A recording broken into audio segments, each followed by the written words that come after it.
Welcome to this new lecture of space vehicles and orbital dynamics. Today we are going to cover the three-body problem. We will begin our discussion of the three-body problem by introducing first the overview and the equations of motion, and then we will jump into the discussion of the few analytic solutions that exist, which are interesting reference points for later. Then we will devote our full attention to the circular restricted three-body problem, which is the main part of this lecture. We will take a look at different aspects of this problem, such as the Jacobi's energy integral or the Hill surface, and different aspects such as the motion around the Lagrange liberation points. Okay, so essentially this is a long lecture. It covers a lot of topics, as you will see. It's one of the most interesting topics in astrodynamics, and I really recommend that you follow this topic in the Schaub and Jenkins book in chapter 10. Okay, I think it's nicely written there, so you can use that reference. Okay, so let us see how is the three-body problem different from anything that we have done so far. Well, in the two-body problem, we know that we have an analytic solution. Everything is a conic section, and it's quite easy to work without a computer if we want to, because we have analytic formulas for everything. The only exception is, as you know, solving the Kepler's equation for the time, for the angles, given the time, for which we need to use some sort of iterative method. But other than that, the two-body problem is completely analytic. This is not the case in the three-body problem. Okay, and it's easy. If we count the number of degrees of freedom that we have, each particle brings 6 degrees of freedom. Okay, so in total we have 18 degrees of freedom, counting the position and the velocity. So basically we are doubling the number of degrees of freedom if you only consider the position. However, we only have 10 known integrals of motion, okay, which are the same ones that we use for the two-body problem. These are the energy equation, the angular momentum equation, and the equation for the motion of the center of mass. All right. So these equations are still valid. We can still use them, but we would still be lacking 8 equations for the remaining degrees of freedom. Okay, so it's not something that we can close analytically, and except for some very few analytic solutions, as you will see later, this is a complex problem. In fact, the motion is not planar anymore in general, so the three particles can be moving in space. Okay, they need not to be restricted to a plane. And additionally, this is one of the first problems that exhibits chaos. Okay, a tiny change in the initial conditions, for example, of this mass, means that over time the trajectory it will follow in the problem will be completely different. So it's very difficult to make predictions for this reason, unless you know with absolute accuracy the position and the velocities of the masses initially. You will fail to predict their motion at arbitrarily long periods of time. Well, historically, the three-body problem was studied by a lot of people, as you can see here. Okay, all these names. Most of the results are due to Lagrange. Okay, and the study began with a lot of interest to study the Sun, Earth, and Moon system.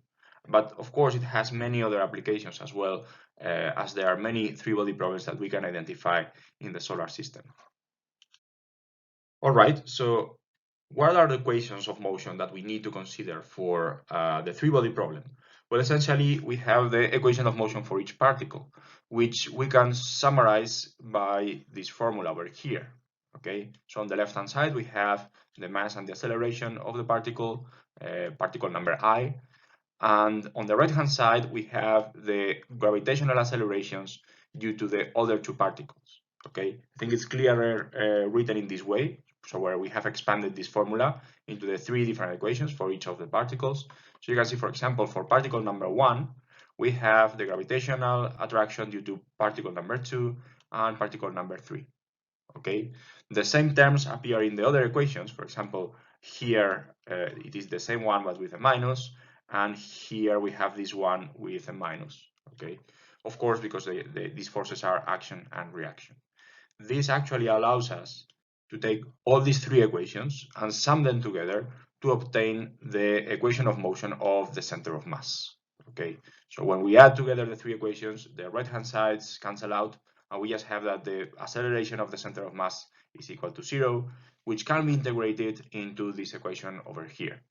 Okay, so the center of mass is, let's say, an inertial point. It's traveling with constant velocity through the universe, right? It's not accelerated. So in fact, we can take our origin for our reference frame on the center of mass, okay? And that way we are already spending this equation, we are using it, but we have a nice reference frame to do the full analysis. Okay, so let us try to find the few analytic solutions that exist in the three-body problem. These solutions are due to Lagrange, okay, who try to find them by imposing some assumptions on the motion, okay. So this is the way that we are going to proceed. We are going to look for, in particular, planar motions, okay, the three particles move inside the plane. And we are going to consider cases where the three bodies keep the same shape over time. That is, if they describe some sort of triangle, the size of that triangle may change in time, it can shrink or grow, but the relative aspect ratio of the sizes of this triangle and the angles described in this triangle do not change over time.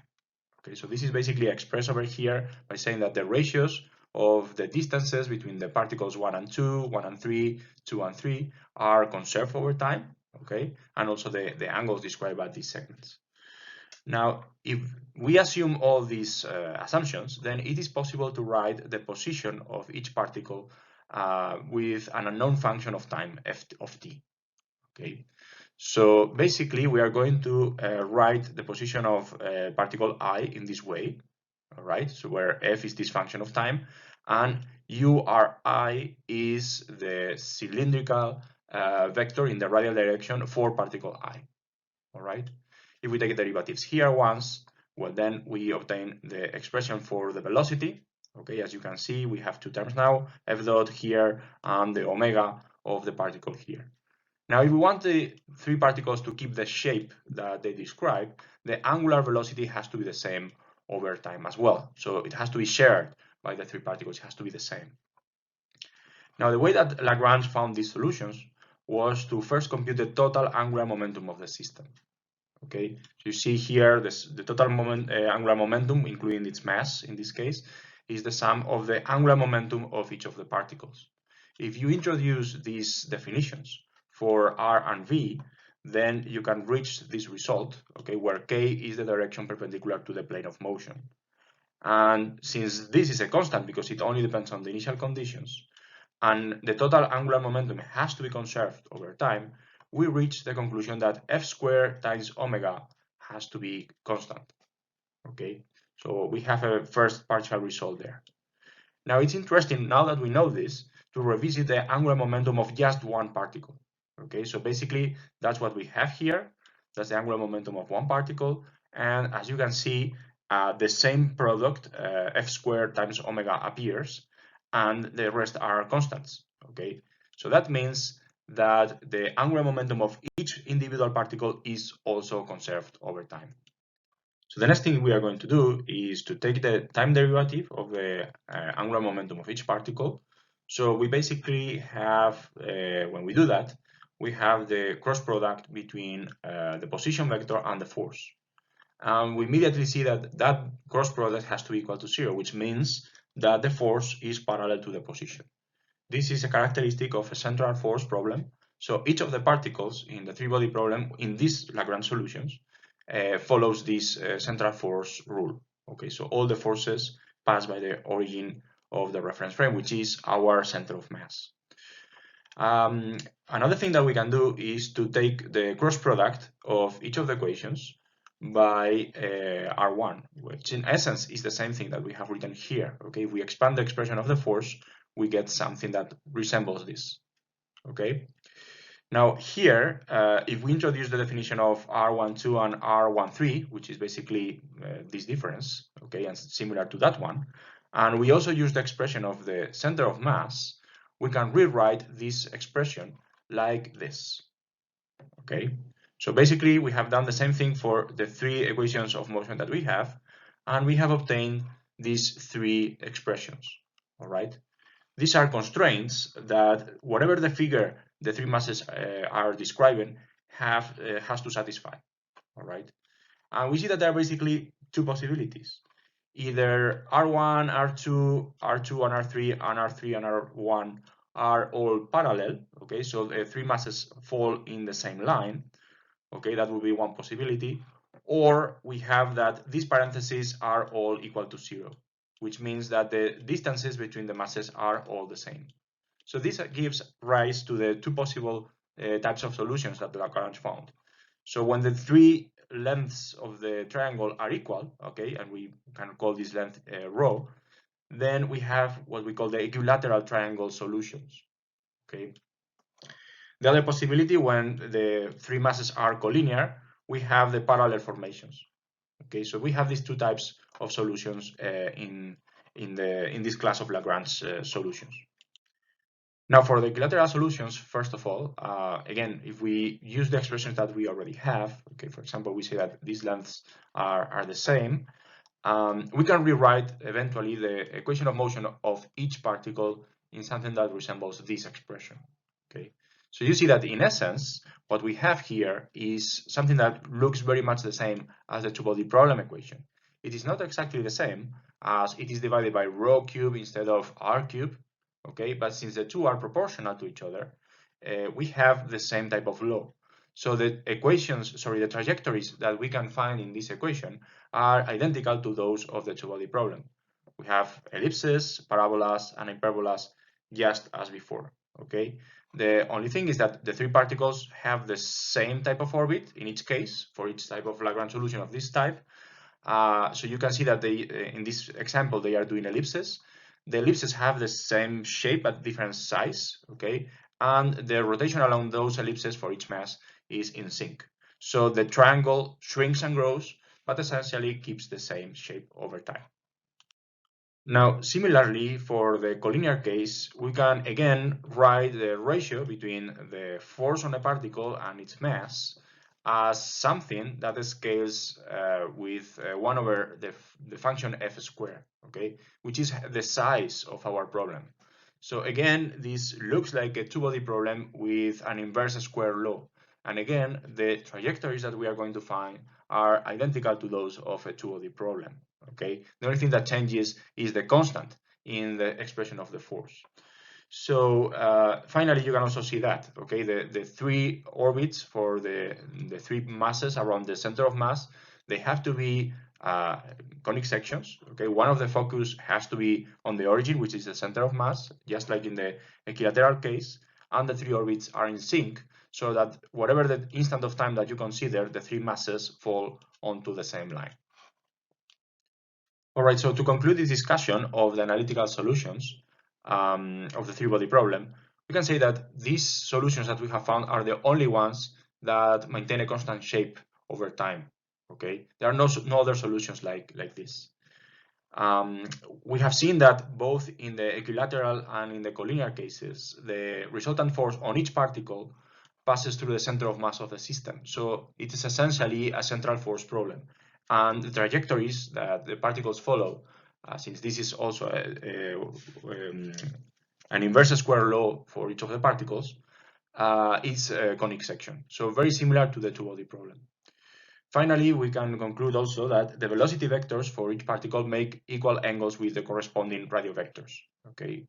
All right, so that's basically the properties that we can see for these Lagrange solutions. In order to best describe the motion in these planar cases, we can also do this in a rotating reference frame. Okay, so we have done this analysis from an inertial reference frame, a non-rotating reference frame centered on the center of mass. We can do that also by jumping into a rotating reference frame that rotates with the average angular velocity of the system. Okay, this is what we call the synodic reference frame, and it will be very useful later. Now, these solutions are not only an academic curiosity of the three-body problem, they actually are important, okay, with the general three-body problem. As we will see later, they correspond with the Lagrange liberation points, which are a very important feature of the three-body problem. So after discussing these analytical solutions, we are going to do something slightly different.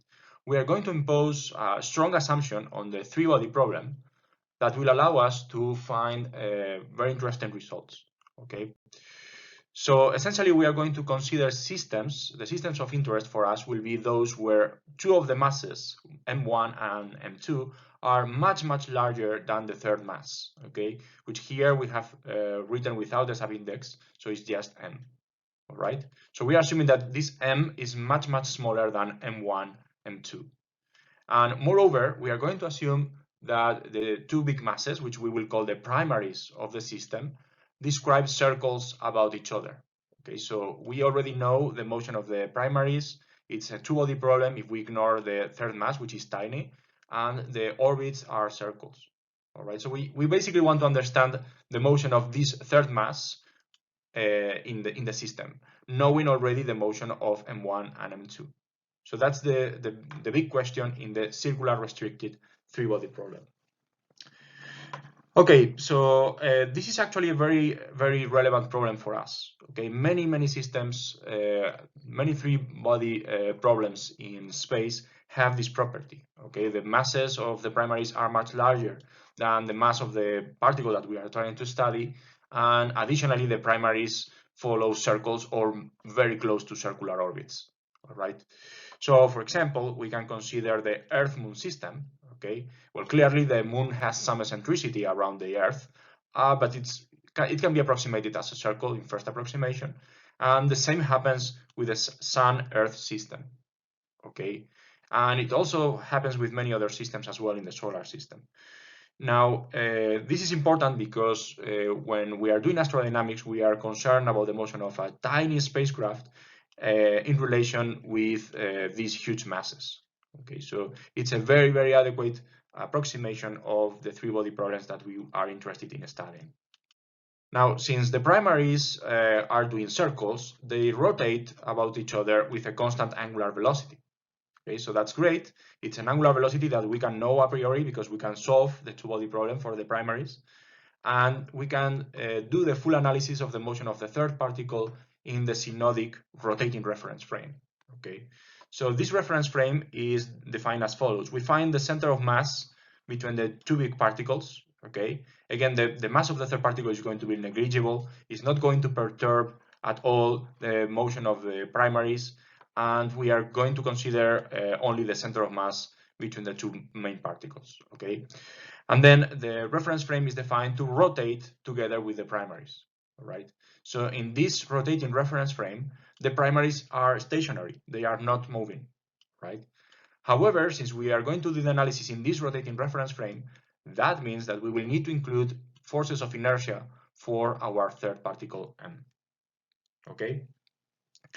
Now, in order to proceed with more elegant equations, we are going to normalize the problem taking the following fundamental magnitudes. Okay, so for the mass, we are going to consider the total mass of the system, which is basically M1 plus M2. Again, the small mass is negligible compared to them. So we take the ratio of each of these primary masses with respect to the total mass. For example, if we take M2 divided by the total mass, we get this expression here, okay? And this is what we are going to call mu star, which is the main parameter in the three-body problem, okay? Don't confuse this mu star with a gravitational parameter. It has nothing to do with it, okay? This is the characteristic parameter of the three-body problem. Now, if we call the non-dimensional M2, we call it mu star, then it follows that M1 in non-dimensional form will be 1 minus mu star, okay? So that's clear. Now, that was for the mass. For the length, the characteristic length that we are going to take is just the distance between the primaries, okay? This is the distance R12. So we are going to normalize all the lengths in the problem with this characteristic length. Now, interestingly, if you use the equations of the center of mass, you can find that this segment here, okay, if you make it non-dimensional, it's also equal to mu, okay? So R1 in non-dimensional form is going to be mu star, and the R2 segment is going to be equal to 1 minus mu star in the new units, all right? Now, finally, we are also going to take the characteristic time, which is the inverse of the frequency of rotation of the primaries. All right. So this frequency from the results from the two-body problem, we know that we can write it as g times the total mass divided by the distance between the masses to the cube. Okay, so that's equal to the square of the frequency. Now this frequency is the characteristic time that we are going to take to make the problem non-dimensional. In the circular restricted three-body problem, we only have one equation, okay, because the motion of the primaries is already solved for us. We don't have to worry about their motion. We only have the equation of motion of the third particle, okay.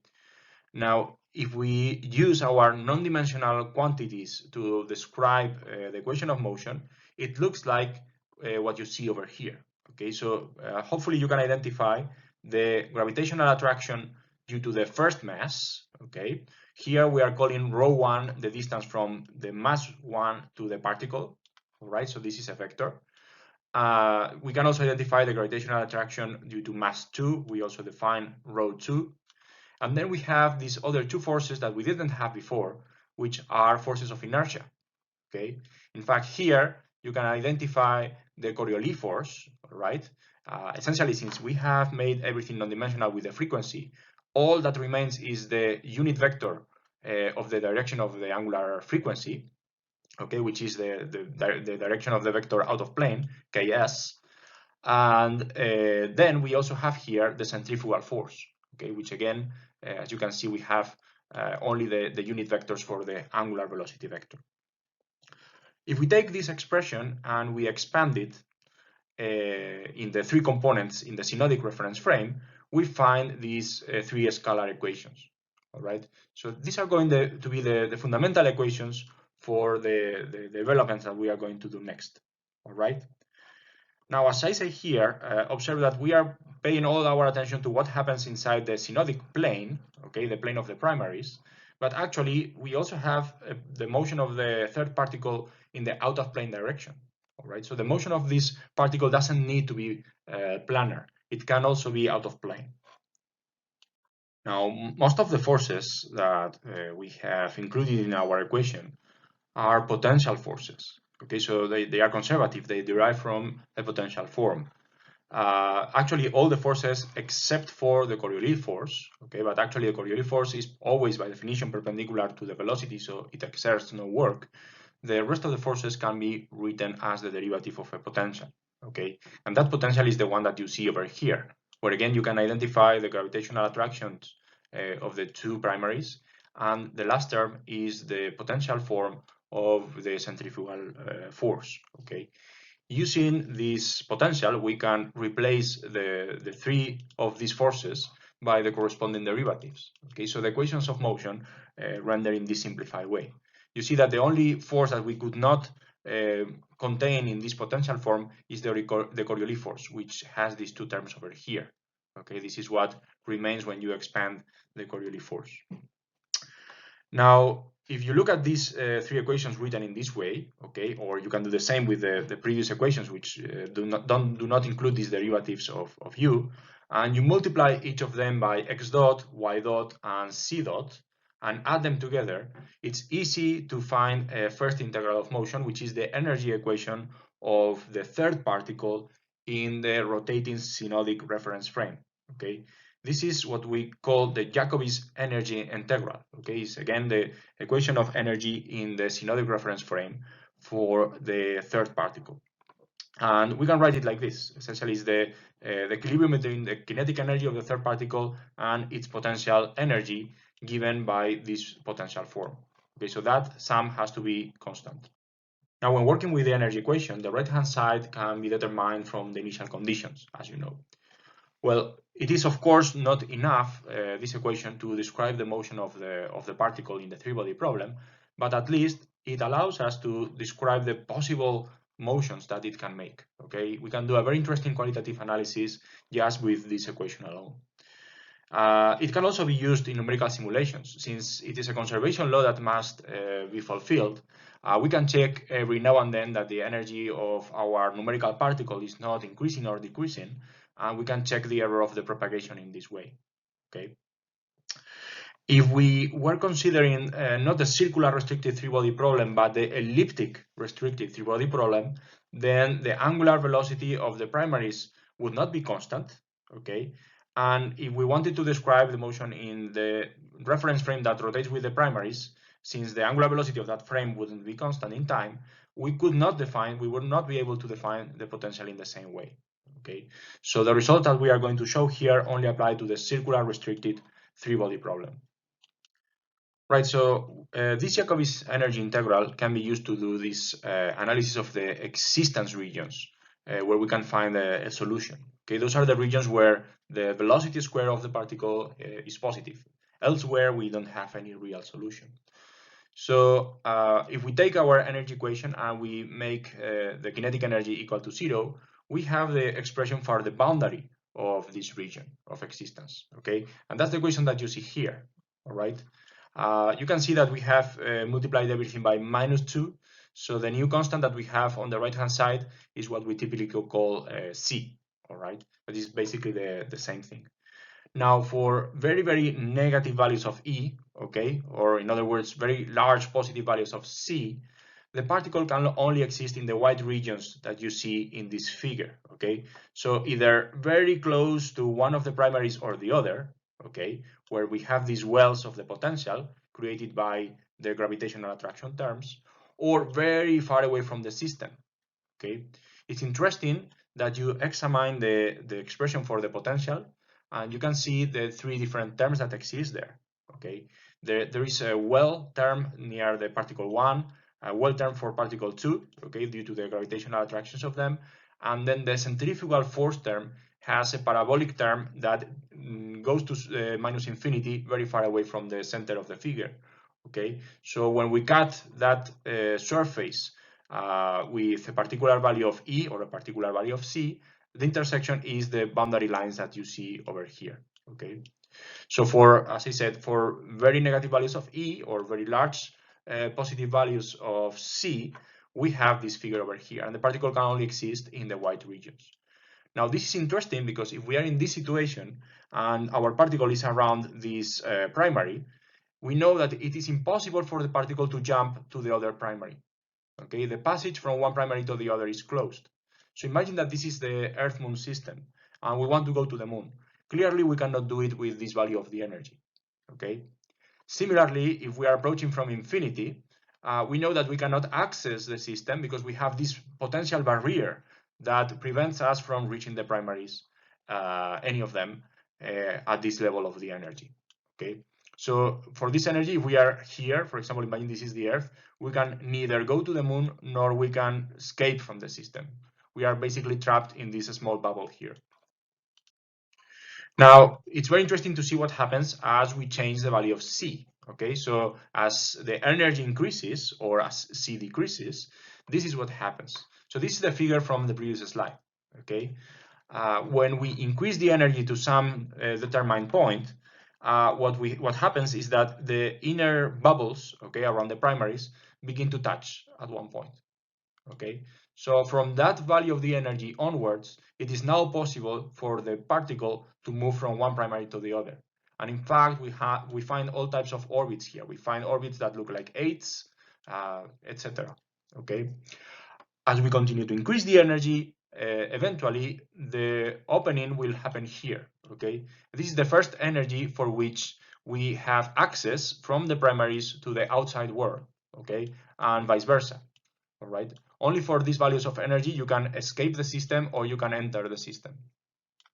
Of course, if you continue to increase the energy, eventually the forbidden regions shrink even more, and you see what happens over here. For some value of energy, it will also open on this side, and eventually as you continue to increase the energy, these regions will shrink into they become points and eventually disappear.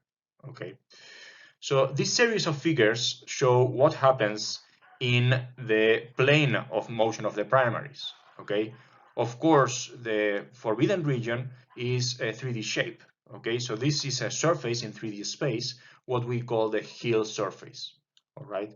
So in order for you to get a hint of how does this look in 3D space, we have a number of figures in the following slides to show that. Before we go to that, here you have again the same figure in a slightly different fashion, where you can see that basically what we were showing before are the contour levels of the U function, okay? Now, the points where we have these transitions, okay, where the regions begin to touch and they open and become one, are the critical points of the potential. Okay, at those points are where the regions can merge into one. Okay, and also the points where they that will eventually become the last points for the forbidden region in the synodic plane.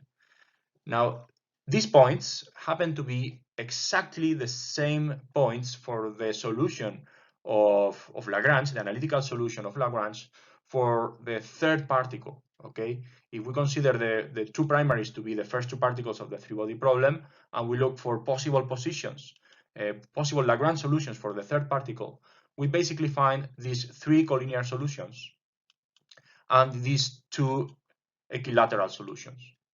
Okay, so these are the 5 Lagrange points that exist in the three-body problem, in the circular restricted three-body problem, and they are labeled according to the energy that is required to access them. Okay, so first of all, we have L1, which is the point where the inner region for the first primary and the second primary first come into contact.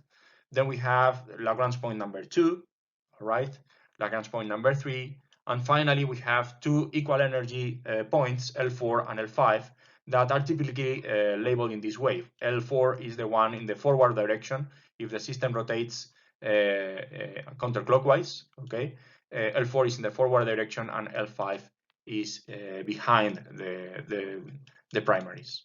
Okay, so these are the 5 Lagrange points, and we see that they basically correspond with the Lagrange analytic solutions for the third mass, and actually they also coincide with the critical points of the potential. So here are the slides that I promised to get a look at the shape of the Hill surface in 3D space. Okay, so this is the value of the energy for which L point number 1 opens up. Okay, so we can identify here the region for the inner primary, for the first primary and the second primary, and L1, the point where they start to communicate. You can see the shape of the forbidden region for the outside world. Okay, it's basically something that looks like a hyperbolic paraboloid. All right. As you increase the energy, you basically open up L2. Okay. Then eventually you will open up L3. Okay. You see that these are the forbidden regions in the plane of motion. All right, but there is all this other Hill surface out of the plane. Eventually, at some point, the two blades of this forbidden surface will separate, and the point of contact that remains is L4 and L5, and eventually they will separate completely, okay? And all the points in the plane of motion of the primaries will become available for the third mass to move. So in summary, we have the different surfaces depending on the energy, and the 1 to 5 Lagrange points, okay, L1 to L5. And these are points where if we leave a particle there with zero velocity, it will remain there without any motion in the synodic reference frame, okay, in the rotating reference frame. So these are positions where the centrifugal and the gravitational forces cancel out. Okay, it's important to remember that it is the equilibrium of the sum of all the forces, including the centrifugal ones. Okay. Now, however, okay, they are equilibrium points. Okay, they are equilibrium points because they are critical points of the potential. However, the question is, are these equilibrium points stable? It means if there is any perturbation that brings the particle a little bit outside of the equilibrium point, will it remain in the close neighborhood of these points, or will it start moving in a very weird way away from the points? So this is a question that pertains to the stability of the Lagrangian points. Okay, and this is what we are going to see next. So in order to study stability of the Lagrange points, we are going to linearize the equations of motion about each of them. Okay, so basically what we are going to do is a linear stability analysis, if you're already familiar with that. So we are going to take each of the coordinates and we are going to express the difference in each of the coordinates with respect to the Lagrange point. Okay, so if the Lagrange point is given by x0, y0, and c0, we will refer to the separation with respect to that Lagrange point with x prime, y prime, and c prime, as you can see here. Okay. Next, we are going to linearize the terms of the gradient of the potential. So for example, for the derivative in the x direction, we have this over here, okay? So if we are doing this series expansion, we see that the first term is 0 at the Lagrange point by definition, because it is a critical point of the potential. So the first derivatives have to cancel out, and all that remains is the second derivatives of the potential, right? So we have that expansion over there. Now, I think it's a good idea that at this point you pause the video and you try to do this exercise. Basically, start with the potential that you have here and try to derive on your own the different derivatives up to second order of the potential. Okay, the solution is in the next slide. So if you continue to watch the video, you will see the solution. So in this slide, you can see the solution. You can see the computation of the relevant derivatives of the potential. I think it's useful to start by writing row 1 and row 2 like this and computing on the side the derivatives of this row 1 and row 2, because we are going to use them, okay? And then we begin by computing the first derivative of the potential. All right, that's what you see here, and that's basically the expression of the forces that we already have before, okay, to start with, removing, of course, the Coriolis force, which is not included in the potential. The second derivatives, you can see them over here and here, all right? Okay, so it is important to note that when we particularize this motion, okay, around the Lagrange point, so these are the expressions of the derivatives at any point, all right? When we particularize these expressions at the Lagrange point, we have to replace x, y, and z with their corresponding values. And the same thing goes for row 1 and row 2. So for example, in this last expression, c is going to be 0 because all Lagrange points are contained in the xy plane. Okay, so c is equal to 0. These two terms will vanish when we particularize this expression at one of the Lagrange points. The other two derivatives that we didn't include in the previous slide are those that you see over here.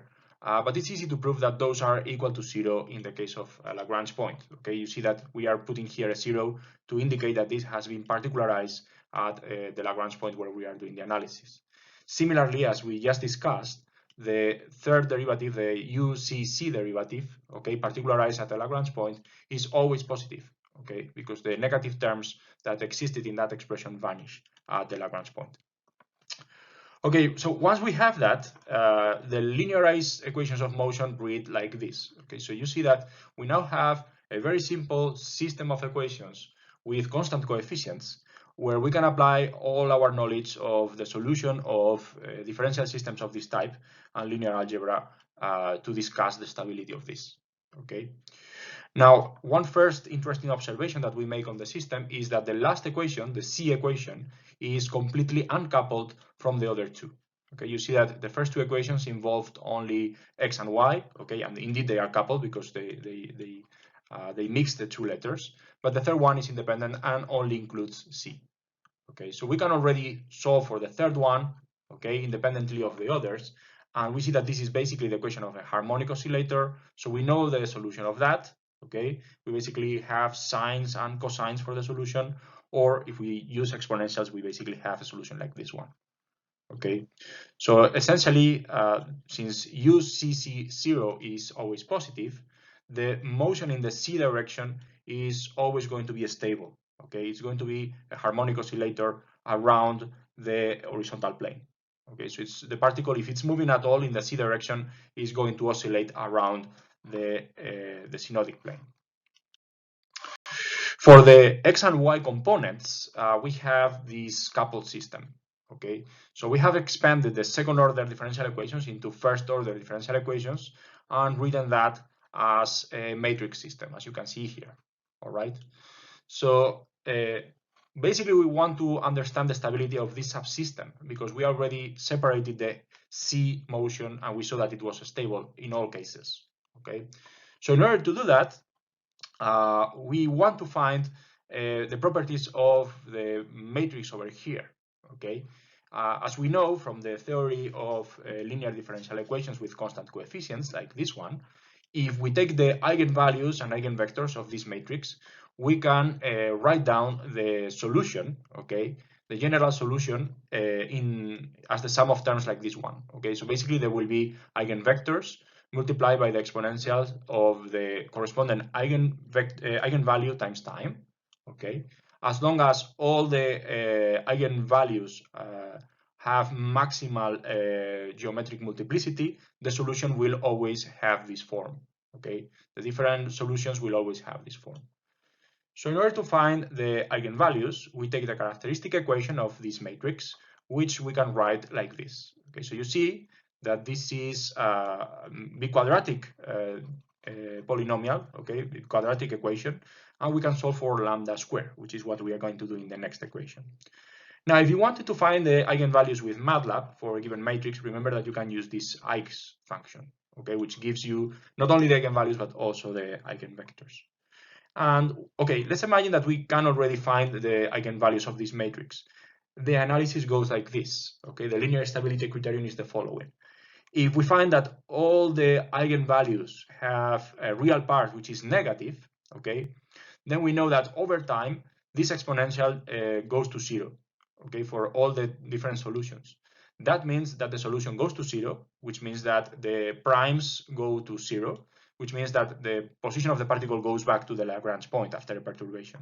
This is what we know as asymptotically stable equilibrium, all right? Another possibility is that all the lambdas have real or zero real part, okay, but at least one of them has a real part equal to zero. Then the solution associated with that eigenvalue does not vanish over time, okay, but basically means an oscillation over time. So this is something that does not disappear. This is a linearly stable solution, all right? Now, in order for this to be strictly true, we have to consider that the geometric multiplicity of that eigenvalue is the maximal one, okay? In other words, it has to be equal to the algebraic multiplicity. If the eigenvalue is defective, okay, there is degeneracy, there is an eigenvalue that has a multiplicity, for example, of 2, but it only has one eigenvector associated to it, then we know that there are solutions that go like t times a exponential of lambda t, and those would not be stable over time, okay, those would diverge linearly. So we have to include this caveat here on this second case, okay? And finally, any other possibility, okay, basically when there is an eigenvalue with a real part greater than 0, that means that the solution is unstable, okay? That is a solution that is going to grow with time, and therefore it will explode over time. All right, so let's take a look at this biquadratic equation that we have from before. Let us rename lambda square with zeta, as you can see here, all right? And we basically have to solve this polynomial equation now. It's interesting to note the following, okay, expanding with the criterion from before. Since we are solving for zeta, each zeta has two possible eigenvalues associated to it. When we take the square root, okay, and we are working in the complex plane, then, for example, if zeta is in this direction in the complex plane, when we take the square root, we find that lambda falls over here, okay, one of the solutions, and the other one in the opposite direction, all right? The way to find these solutions when we take the square root is by taking the angle of zeta, okay, the argument of zeta, and dividing it by 2. That what tells us what is the direction of lambda 1 and lambda 2, all right? So with this in mind, it's easy to see the following. If zeta was real positive, that is, if zeta falls along this direction, then the two associated lambdas, one of them falls in the positive direction and the other one in the negative direction. Since we have one lambda that goes in the positive real direction, then the system is automatically unstable. If zeta is a complex number with a non-zero imaginary part, okay, for example, the case that you have on the drawing, when we take the square root, we will see that at least one of the lambdas goes into the positive real part. So it's also unstable. The only possibility to make the system as stable is when zeta is real negative, okay? In that case, both lambda 1 and lambda 2 will fall along the imaginary axis. Okay, and this is the critical case. It's not asymptotically stable, it's linearly stable. And we realize that that's the most stable situation that we can have. Okay, it is impossible with this equation to have all lambdas with negative real part. Okay, so it's not possible to have any asymptotically stable case. All right. And it kind of makes sense because the system is not dissipative, all right?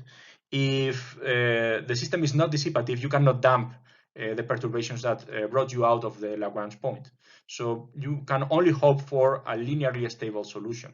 That's the most stable that you can have, okay? If you see a problem in dynamics where you have an asymptotically stable solution, you necessarily require some sort of dissipation of energy because you have to damp the energy of the perturbation, and this is not the case in the three-body problem. So armed with this knowledge, let us try to establish the stability or instability of the different Lagrange points. Let us start with the collinear ones, okay? So in this slide and in the followings, I'm going to show you some equations. I think the best is that if you try to reproduce this on your own on the paper, and you can see that everything makes sense to you, okay? So for the collinear points, the only coordinate that matters is the x coordinate for the Lagrange points. Okay, so the rho 1 and rho 2 particularized at the Lagrange points becomes this. Now it's relatively easy to see that the derivatives of the potential can be written in this way. Okay, so the uxx0 can be written as minus 2 something minus 1. This becomes 0, and the uyy0 can be written at the same something minus 1. Okay, where this something is basically the sum of these two fractions, and it's a positive number. Now, the quadratic equation, taking this into account, renders like this, okay? And by knowing the properties of polynomials, we know that the independent number has to be equal to the product of the two roots, and this coefficient here has to be equal to minus the sum of the two roots of the equation. We basically reach the condition that the stability requires this. Okay, so this has to be positive, and this has to be positive as well. All right, and additionally, we have this condition. So all these conditions basically boil down to the fact that k has to be between 8/9 and 1. Okay, that's the only possibility where we can have two roots that are real negative for theta. Okay, and having the stable solution. However, if we inspect the derivative of the potential at any of these points, we reach the conclusion that k has this expression, okay, as we knew. And by inspecting the figure for all three possible cases, right, and by looking at the expression of the parentheses, if we do this carefully, we reach the conclusion that in all cases, this k is going to be greater than 1. Okay, so we never fall inside the condition from the previous equation for the stability, and we must conclude that the collinear Lagrange points are always unstable equilibrium points. Okay, so they are equilibrium points, you can leave your particle there, but any perturbation can excite the unstable solutions from the linear system, and the particle will diverge from the point. What happens for the equilateral points? Well, in this case, we have this simple expression for the rows. Okay, they are equal to 1 in non-dimensional units, and for the x and y position of the Lagrange point. Now, with this information, getting the derivatives, their actual value is rather straightforward. All right, and the equation for the roots is very simple. It's just this. So solving for that, we reach the conclusion that in order to make the solutions theta 1 and 2 fully real negative, we need these to be smaller than 1. Okay, so that is the condition that is shown over here, and there is a value for mu star that makes this happen. Okay, as long as mu star is smaller than this 0.0385, then the two roots for theta are going to be real negative, which means that our lambdas are strictly pure imaginary and the system is linearly stable. Okay, so this is a conditional stability criterion. Not all three-body problems have the L4 and L5 stable points. This condition must be met. Okay, lucky for us, most of the problems of interest satisfy this condition. Okay, if you consider, for example, the Sun and the Earth, well, clearly the mass of the Sun is much bigger than the Earth, and mu star is very small. So it's actually smaller than this value. Same happens for the Earth-Moon system, Sun-Jupiter, and many other systems in the solar system. Now the question is, could we have reached this conclusion about the stability of the points by looking at the type of critical point that we have in the potential? And the answer is, well, yes and no. Okay, you can see that the equilibrium points for the collinear points are saddle points. All right, so one can expect that indeed in these cases the equilibrium is going to be unstable. Okay, because not all trajectories fall into the point. All right. So, well, yes, this seems to make sense to us. We found that these points are non-equilibrium points, but then we find something surprising for L4 and L5. If we look at the contour levels of the potential in the plane of motion, we see that in all cases, the force associated with the potential points away from the L4 and L5 points. So these points are not minima of the potential, they are maxima. So how is it possible that these points are stable equilibrium points under certain circumstances? Well, the solution of this apparent paradox, is the Coriolis force, okay, which is not included in the potential. And in fact, it is the force that makes the particle go around the L4 and L5 points as it tries to accelerate down the slope of this potential. Okay, so imagine that we have a particle very close to L4, and according to the potential, it should be accelerated in this direction. Okay, as soon as it gathers some velocity, the Coriolis force is going to kick in and it's going to twist its trajectory. Okay, so if the condition for the stability of these points is met, actually the particle is going to somehow orbit the L4 or the L5 point. All right. So in order to explain the stability, you cannot neglect the Coriolis forces. All right. So this the analysis of the potential alone is not enough. You have more forces than those described by the potential, and you have to pay attention to them as well.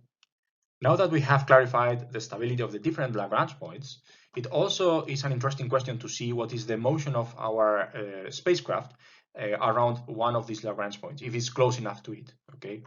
So as long as the distance from the Lagrange point is not too large, we can still work with the linearized problem, okay, which you see here. Again, we are separating the C direction from the X and Y directions because it's completely uncoupled in the linearized problem. Now, it's clear that this is not the actual motion of the particle, okay, because second order and higher order effects will affect its motion at some point, especially if the distance from the Lagrange point is not sufficiently small, right? Well, if we just want to see the type of motion, it is okay to work with the linearized problem. In reality, we want to integrate the full problem to see what is the actual trajectory. The advantage of working with the linearized problem is that the solution is very simple. Okay, as we said before, essentially we have solutions of this form. Okay, essentially we have the eigenvector and the eigenvalues in these functions. Okay, and we can write any solution as a linear combination of these four solutions. Okay, considering the four eigenvalues. Again, here we are assuming that there are no defective eigenvalues. Okay, so all eigenvalues have the maximum number of eigenvectors. Otherwise, we also have other types of solutions. In practice, this doesn't happen in the three-body problem. So, well, here you have the C motion again. Okay, so essentially it is something that depends on sines and cosines. So it's going to be a harmonic oscillator. The other equations that we saw before for x and y are also sines and cosines, or exponentials, complex exponentials. So it's also a combination of harmonic oscillators. And in fact, we can sort of separate three of them. Okay, there are three different frequencies associated to each pair of imaginary eigenvalues that we have. For example, if we consider lambda1 equal to minus lambda2, okay, the couple of imaginary eigenvalues and we call this IS. And similarly, we do for lambda 3 and lambda 4, and we call this IL, with S greater than L. We have three different motions. The one along C, which is completely uncoupled from the others, and two motions in the XY plane with two different frequencies. Okay, the larger of these eigenvalues means a higher frequency. Okay, so this is what we call the short period motion in the XY plane.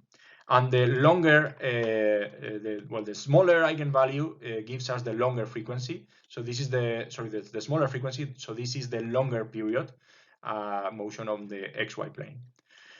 In general, if we just put any random perturbation to our particle, we will excite all three of these harmonic oscillators. So the motion will be a linear combination of the three, and the orbit or the trajectory that the particle will describe about the Lagrange point will be a sort of Lissajous orbit. Okay, the Lissajous orbits are these type of figures that you see on the right-hand side of the figure. All right. Now, in general, these orbits are not going to be closed orbits, okay? The only possibility for the orbits to be closed is if these frequencies are commensurable to each other, okay? They have to be in a rational ratio to each other. If the ratio between them is not a rational number, it is a real number, then if we wait long periods of time, eventually the orbit fills the full space. Okay. Now, even if the collinear points are always unstable, and also the L4 and L5 can be unstable, if for any of these points we place our particle in such a way that we only excite those eigensolutions that are stable, okay, so we try to control the unstable solutions and make them equal to zero, we can basically take some of the constants of the general solution and make them equal to zero. And then we can sort of cancel out the unstable solution, okay, at least for short periods of time. Well, this is interesting because it allows us to select which of the oscillations will manifest.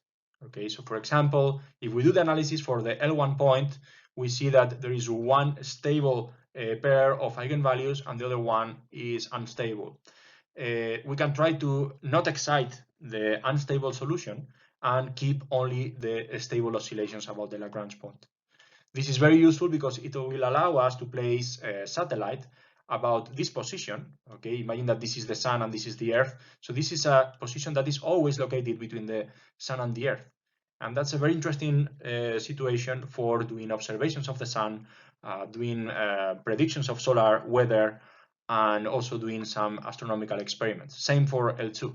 Okay, so those are very useful positions for this type of science missions. However, we have to continuously watch for the motion of these satellites, because any perturbation will excite the unstable solution of these points. And if we don't do anything about that, the satellite will drift away from the Lagrange point. So every now and then, we have to correct the satellite orbit. We have to do some sort of station keeping maneuvers to cancel the buildup of unstable solution. In that way, and actually with a relatively low delta V, we can control the orbit of our satellite and keep it in the stable branch of the solution. These station keeping maneuvers become necessary in all cases because what we have done so far is only a linear analysis. If we consider second order and higher order terms, well, they are going to modify the orbit and make our satellite do things that we don't want. So we have to control that, okay? As I said, in practice, this is a relatively small delta V, okay? In the order of tens of meters per second per year, which is actually quite small, is very affordable. So it's very interesting to use these points for several types of missions. Now, there's actually some cases where the second order effects actually play to our advantage. It is possible to design some advanced orbits, which are, for example, the halo orbits, which use these effects on purpose to create very weird shaped orbits. Okay, so for example, this is a halo orbit that buckles. Okay, it's not planar. It has some curvature in this direction, in the C plane, in the C direction. Sorry. Okay, And those orbits are relatively large if you compare them to the size of the problem. So the nonlinear effects become important. Okay, so they can be used by design to make some orbits, very interesting orbits that we can use for several purposes. So that's it. Thank you very much for your attention. I hope you enjoyed the lecture, and see you next time.